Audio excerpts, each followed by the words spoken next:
Alors, à cette époque-là, en 1798, il faut noter le rôle important d'un personnage, c'est François-Octavien Renucci, qui était ici professeur d'éloquence, on y enseignait l'éloquence, et ensuite il a été directeur de l'école communale, hein, de l'école centrale, pardon. Il y avait des écoles centrales partout en France, et donc il s'est énormément battu pour le collège, parce qu'à un moment donné, on a même voulu vendre le collège aux enchères, et c'est grâce à lui, on lui donne vraiment une fière chandelle, parce que c'est grâce à lui que le collège n'a pas été vendu aux enchères, et aujourd'hui on peut y travailler dans de très bonnes conditions. Donc François-Octavien Renucci, c'est un nom qui a beaucoup compté pour le collège, pour le lycée de Bastia.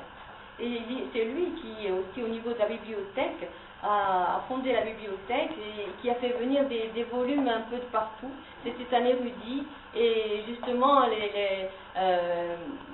tous ces livres qui sont arrivés de loin, à un moment donné, il raconte dans ses mémoires, hein, les mémoires qui ont été publiées par Jacques Thiers, il raconte que l'arrivée des livres de Saint-Florent, qui sont arrivés à Saint-Florent par bateau jusqu'ici, il a dû affréter des chevaux pour faire venir les livres. Alors vraiment, il était très passionné, et c'est à lui qu'on doit beaucoup de choses aussi. Entre autres, il y en a d'autres qui ont ponctué l'histoire de l'établissement, mais lui, il a joué un rôle très important.